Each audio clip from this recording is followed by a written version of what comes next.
program is going to do a lot for sentiment. Other money which we receive bilaterally and so on is also going to help. But the lower oil prices, lower commodity prices, and the fact that the rupee is at the levels that it is will help your exports, contain your imports. So we're looking at, I agree with the comment made by one of the earlier members on the panel about the stability of the rupee over the next 12 months. I think it's going to be more or less in the same range that it is today, maybe even a couple of percent stronger. But what has happened is not a bad thing. It's not a bad thing. It's something which should have happened over a period of 3 years. But if it's happened in 3 months, it's happened, and it's not a bad thing.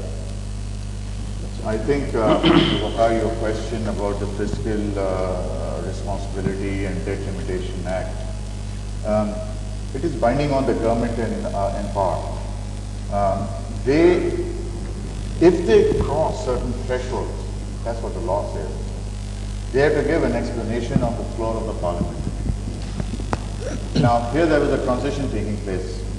So who was explaining to who? So, that's a situation which is, I guess the law needs perhaps to be looked at again, because it's simple to say that there's excessive borrowing from the central bank should deny that. But can you imagine the chaos that would create and what would happen to the markets? I mean, as it is, the central banks all over the world, Pakistan included, get a lot of flack from the political side of the administration wherever they operate, or whether the central bank is cooperating with them. And if they were to get firm, I think the central bank over here was persistently coming out and saying this is not sustainable, this is not a good idea. But the enforcement, really, the discipline would come on the floor of the parliament. And I would expect that would be raised at some point. That's where the check and balance in the system is, not by the central bank just refusing the borrowing. But sending strong messages, I think that was done consistently. No, but I believe, that even in the Fiscal Responsibility Act, and this wasn't widely known, the law, the way the debt is defined, borrowing from central bank is excluded from there. So even the first trigger that borrowing was going beyond the 4% or whatever is specified in the Act, right, that didn't get triggered. So, that's I think that needs to be closed as well as perhaps highlighted by the central bank. And also to the first question, I don't know, but there are more senior economists here, but as your FX reserves go down, that has an impact on your monetary supply, right? Your rupees also get reduced by that amount. Is that not correct? Yeah. So that has also reduced the liquidity in the system. Your reserves have gone from whatever 12 to 6. Your net foreign assets. So your rupees, the state bank has had to cancel that equivalent amount of rupees. There are a lot of things, Bhagat. People really are trying to analyze on this question about deposits, because the increase in the rates of the national savings schemes, the flow has started to move there out of the banking system into national savings schemes. There are a lot of contributors over there, but the money in circulation actually is at a very high level. Yep. It is actually at a very high level, which is why the deposits. But it's been contracting for the last. This is I think supply. Money in circulation. This is the most unfortunate aspect of what has happened. Today I'm told that the money in circulation is 1.3 trillion, and our total deposits are roughly 3 trillion. So it's about 33%, 34%. That's very high. That's extremely high. Everywhere in the world it's in 6, 7, 8% max.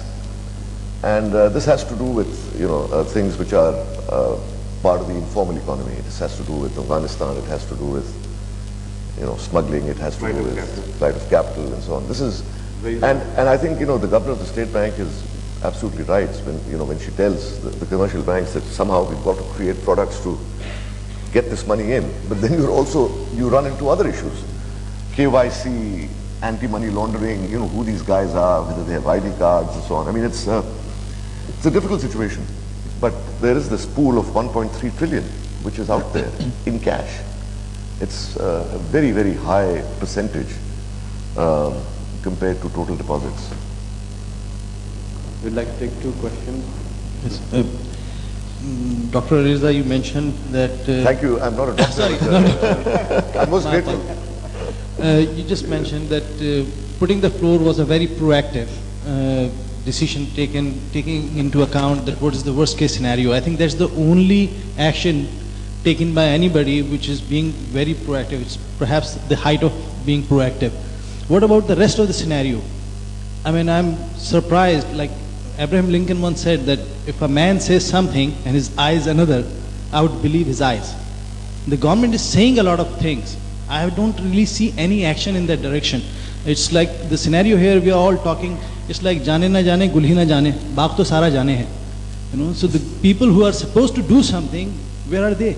What are they actually doing? I still don't see any discrete action beside they're going in for IMF and following, coming up with a program so that they can get or borrow the money. Nothing else discrete has been done.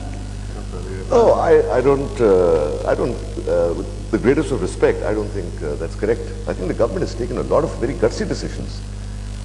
You know, passing on the fuel price increases to the public was not an easy decision. They did it. Gas prices were increased. They've done that. The wheat support price has been increased. The central bank has taken a number of steps. I mean, you know, some, and of course the floor, which, and I gave you the reasons for that. I think it was, I wouldn't call it a proactive decision. I think it was a sensible decision because there was no alternative. Otherwise your exchange reserves would have been, you know, 1/3 of what they are currently. So I think the government has taken a lot of decisions. But don't forget, this is a very difficult time.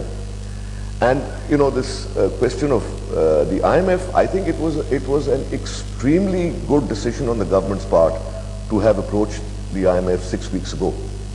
Because if we approach them today, we'd be the 37th country in the queue.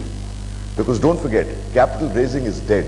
Countries can't issue bonds, countries can't issue GDRs, countries can't raise money from any source whatsoever.